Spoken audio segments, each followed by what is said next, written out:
I want to talk about a couple things. So they pointed out that there is a sheet on at your place. It was a statement that appeared in the Washington Post on September 5th. If you'd like to sign it or make comments, send a comment or willing to sign your name and add your name to roughly 1,000 people who put their names on the document. We're going to try to get that to the higher level of the food chain, possibly to Dr. Harris and what's the other guy? We don't want to go there. Yeah, I didn't say that. I want to talk a few minutes about climate change. And I'm not a climate scientist, but I've paid attention to climate issues in the last 40 years. And so this is going to be a series of kind of random thoughts about climate and democracy in a harder time. The fact is, as temperature goes up, everything changes. Our brains change, concrete changes, everything changes. And so we created a different world. It's about 1.5 degrees centigrade warmer than it was in 1880. And that's unequal. So it's warmer in some places, it's up to 2, 3, and 4 degrees centigrade warmer. So the warming starts at the poles and kind of moves down. And most of the warming goes into the ocean. I'm going to talk briefly about that, and then I'm going to get off the program. Let me begin with, can we darken the room here? You have to get, so you can see the slides. John, can we darken it? I got you.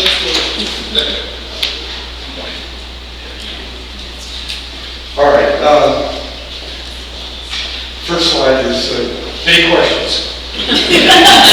Now, what I'm going to show you, there are 9 more slides to come, and nobody in this room is going to look at those slides and get sweaty palms or increased heart rate. That's not how we're wired. We're products of the Paleolithic, which, as A.O. Wilson calls it, Gothic institutions and godlike technologies. But we're Paleolithic critters. Now, you and I get sweaty palms and increased heart rate if something is dependably loathsome, and long claws, sharp teeth, things like this. So imagine for this, you're lying on the beach, it's a nice warm day, you're on a towel, and you're kind of sleepy, you roll over, and this is your next door neighbor.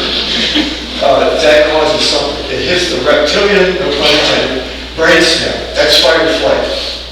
What we're in now is a situation that requires us to think it through. That's the frontal lobe, not the brainstem. And so all those appeals to fear and greed and all that starts down in the reptilian brainstem, and that is part of our political dilemma now, because we now have a whole media sector that does nothing but appeal to our hatred and fear. That's reptilian brainstem. Now, there's no heavy lifting involved in this. When you start talking about climate change, sustainability, and justice, that's heavy lifting. You've got to think your way through a lot of complicated things for which there is no easy answer. And a world of no easy answers is a world that requires a lot of prayer, a lot of thought, a lot of grace, a lot of forgiveness. That's a different kind of world. So this is our problem. Our reptilian brainstem, if you want to run for office, as Donald Trump has done, and you want to get in office and you incite a lot of fear and greed and resentment, that's easy to do. There's no heavy lifting involved. Now, Atlanta is hotter. This is just taken the New York Times a few weeks ago. Atlanta is hotter. These are nighttime temperatures that are going up. So if you have more trouble sleeping at night, there's a reason for it. There's more heat trapped and more heat stays in and it doesn't dissipate. President Barack, Arizona, when I was out there with the potato bats a couple weeks ago, it was 114 one day. And that was below last year's high, summer high of 122, if I recall correctly. Things are getting hotter. And this is not how it's going to be. This is how it is at the start of the process. So this isn't predictable. This is simply the way it is at the start. We're seeing destabilizing temperatures everywhere. This is a slide taken last year of the data. Now, there's lots of data here. Again, nobody gets sweaty palms when you look at the slide on it. That doesn't incite fear. That's kind of interesting. It'd be nice if you done it on a black background or whatever. But our reaction is not, we've got to think our way through this. This is the layering of climate data. The darker, the older. As we get up here, this is last year, 2023. 2024 is coming in about the same or even a little bit hotter. So it varies. there's a bit. But again, when people say, I don't believe in climate change, that's the wrong word. The word isn't believe, it's just chemistry and physics. That's all it is. The word belief, the matters of Jesus, Moses, moving to the things of faith and so forth, that's where belief comes in. This is simply hard data, of which there is now in abundance. There's no serious argument among people who study climate for a living. Now, I make a distinction. If you study climate for a living, and whether you eat and pay the bills depends on how close you are to facts. Your data is replicable. Data, fact, and logic, and evidence where you don't eat. There's a lot of opinion out there, and I think it's dissipating as climate disasters increase. But that's just simply hard data. Mr. Orr? So, yes. Just real quick. What's 1.5 centigrade in Fahrenheit? 1.5 centigrade Fahrenheit is about 2.3. Thanks. And so it's just warmer. This slide is where heat goes. Now this is kind of bad news because most of the heat, 90% plus by estimates, goes into the oceans. So we don't know what's going to happen when the oceans are saturated and that heat then goes up in the atmosphere or stays on land. But most of the heat we released. Now this gets a little, when you ask for equivalents, somebody figured out that the amount of heat we release from our cars or smokestacks and so forth, combustion of fossil fuels, the amount of heat we release is something equivalent to about 4 Hiroshima-sized bombs going off every second, every minute, every hour, all year long. So think of that just in concentrated 4 Hiroshima-sized bombs, the heat released going up into the atmosphere. And it's from our combustion, our cars, the fires we have under the hood, industry, agriculture, a whole series of things releasing carbon. But the heat going up in the atmosphere is a lot. Most of it so far has gone into the ocean, so that's that red area of the slide. Now, if you've got a broken carburetor on a Chevy pickup truck, or even Ford, that's fixable. That is a solvable problem. This isn't solvable in the same way. What we hope is it's manageable. And the reasons are, as David also puts in the slide here, the land loss went down yesterday about 20 give or take percent. But the carbon we put in the atmosphere will still be in the atmosphere 1,000 years from now. 1,000 years. So you put carbon in the atmosphere, it's staying carbon dioxide in the atmosphere, it's staying a long time. And then the other side of this is this. This 420 parts per million, give or take where we are at this point, doesn't tell the whole story. Because if you look at other heat-trapping gases, other gases that go in the atmosphere trap heat, with varying longevity times in the atmosphere, it's probably more like 500 parts per million than it is 420. Do you follow what I'm saying? I'm into science, I'm kind of into speech, but that 420 figure is a number we often cite. Because carbon dioxide from combustion and soil changes and so forth is the main heat-trapping gas. The water vapor is a heat-trapping gas, and hydrogen sulfide, sulfur dioxide is a heat-trapping gas, nitric oxide heat-trapping. So there are other series of 6 or 7 heat-trapping gases of note. Add those in, and make them carbon dioxide equivalent units for closer to 500. Now, this doesn't go away quickly. So that Chevy pickup truck with a busted carburetor, that's a matter of a phone call, a spare part, and some mechanical time, and it's fixed. This isn't like that. Now this stretches our spirituality. All of you are people of faith, or most all of you are people of faith. This is a different kind of problem. This is an accumulation of a whole lot of behavior. And it's layered. Those data, the layers that show it rising, that's part of the problem. In an odd kind of way, carbon dioxide and global warming are the sum total of a lot of misbehavior. If you want to use the religious word, sin. That's the sum total of a whole lot of greed and a whole lot of bad behavior. So now we know. Now, this slide simply is a chart of when we knew what. And down here at the bottom, Svenja Arrhenius calculated, the Swedish scientist going through a bad divorce, and he calculated by hand, which is what you do. You didn't have computers. That's what you do, I guess, if you're going through a bad divorce, you calculate stuff.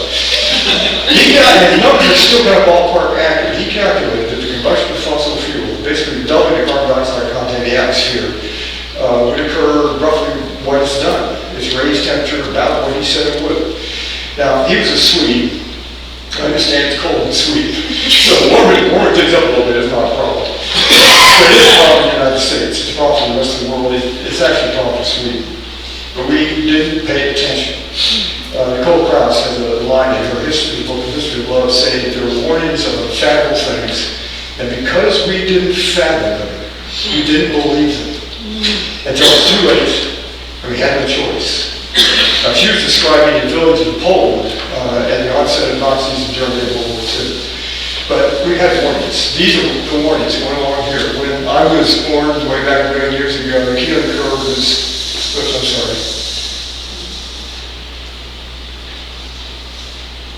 The Keeling curve here was just starting up here at 315 parts per billion. We're now at 420, 422 or some such.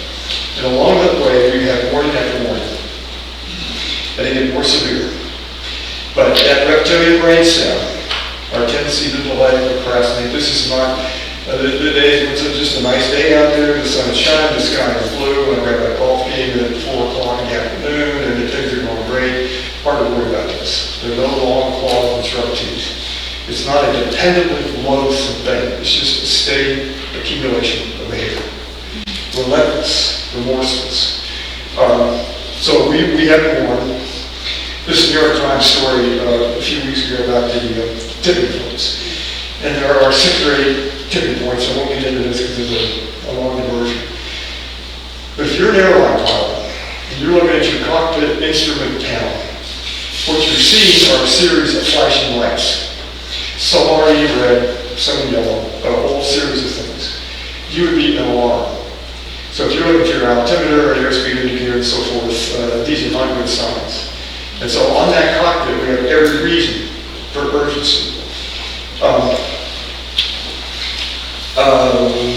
Keep in the wrong thing here. Now, I want to make a point. Climate change isn't an anomaly. It's not something, oh, by the way, it happened. It's not an accident like that. Climate change is the remorseless working out of the rules of a system. So on the screen behind me, I've said what I think needs to be said. There aren't that many mistakes, there aren't that many mistakes in this. This is if you have a system that wants maximum economic expansion with minimum oversight, almost no foresight, oftentimes no responsibility, and powered by fossil fuels. That's what you're going to get.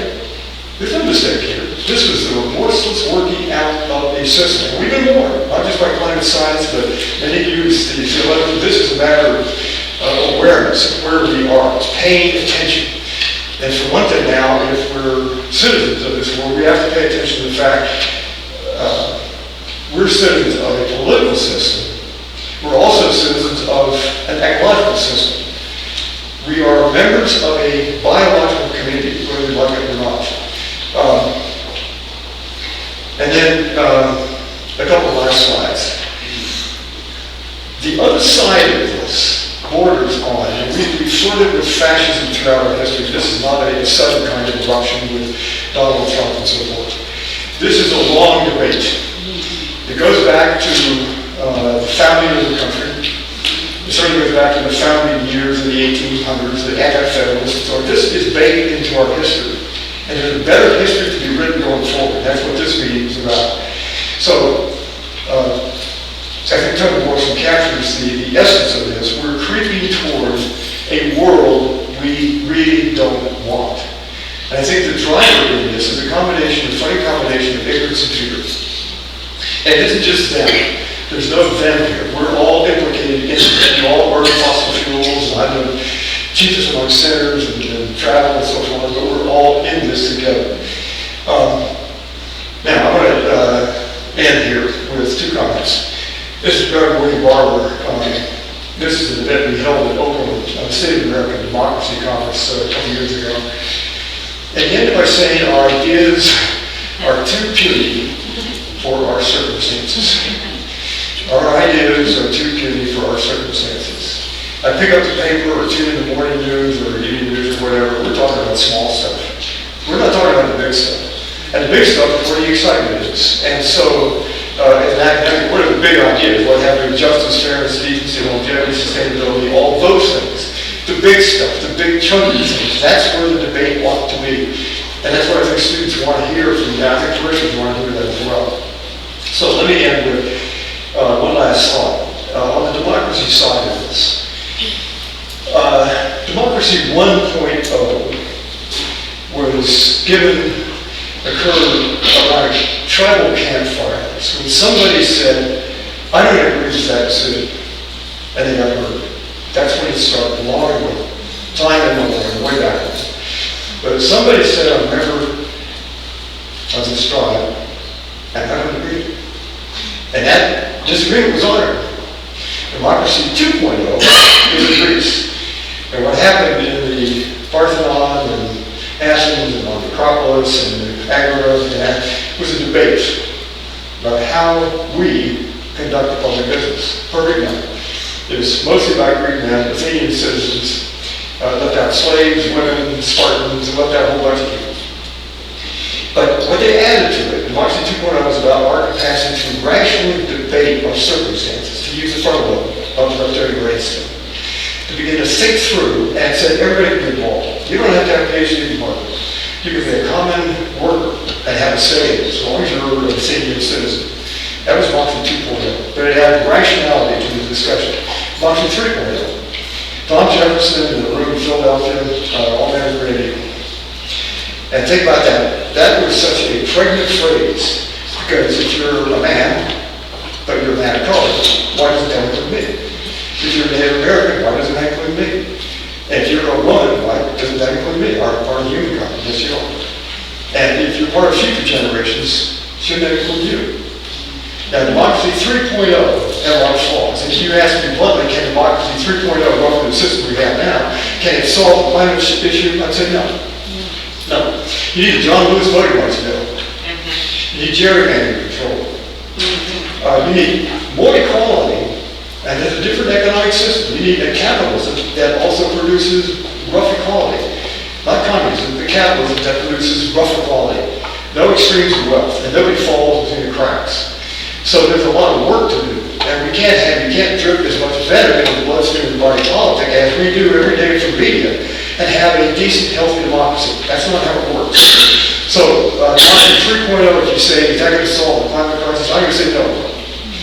This is where our ideas are too puny for our circumstances. Now we have to figure out how to create Democracy 4.0. That's a step level change, and this is Bill McKibben, a longtime friend, points out this is a time test. We don't have a lot of time to get there. So, what's Democracy 4.0? Well, let's start with this election. We know where we don't want to go. That's backwards to fascism, repression, all kinds of racism and evil stuff, and wars and violence, and so we don't want that. We've done this. We've checked that out. So going forward, what does Democracy 4.0 look like? I think that's part of the task of this gathering and those that follow. So no matter how the election turns out this November, we've got a job to do, and that is to rethink how we do the public business, we the people, how we do the public business fairly, decently, with foresight, hopefully with charity, mercy for all, how we do the public business that is inclusive and farsighted. In other words, we have to recalibrate the way we do the public business with how Earth works as a physical system. Now, whatever your religion, gods, Jesus, Moses, Buddha, whatever, may forgive our sins, but nature won't. So we've got some reconciliation. We can't wage war on the natural system and have anything like a decent democracy that is Democracy 4.0, by whatever name. That's our challenge. Big ideas. No ideas that are puny. So our job here is to set in motion a thinking process, front load, connected with the heart, and also some kind of foresight to see where we're headed, and where we don't want to go, and where we do want to go. Now, into this. If you put it to people around the world, do you want to breathe dirty air? No. Drink dirty water? No. Do you want climate chaos? No. Do you want to create a hellscape for your children and grandchildren? No. There is a majority of us. There is a majority. And think of it this way. On this side of this canyon, on the Grand Canyon, on this side there's what we want in the world. Those values that we hold dear. And I think they're more general than we thought. I think there's more unanimity in this country, but there's some people make a very good living by keeping us divided, keeping us at each other's throats. That's a profitable thing to do, if you look at the middle. On the other side are the laws, rules, regulations, and so forth that we get that govern society. And the bridge that ought to connect what we want with what we get has been rendered into a toll bridge. And so the first half of this thinking, the out-of-the-box, non-punitive ideas, we're going to think through how we've got to redistribute the wealth of this world in a way that is fair and decent, not just for us, but also everybody on Earth and everybody yet to be born on Earth. Thank you all.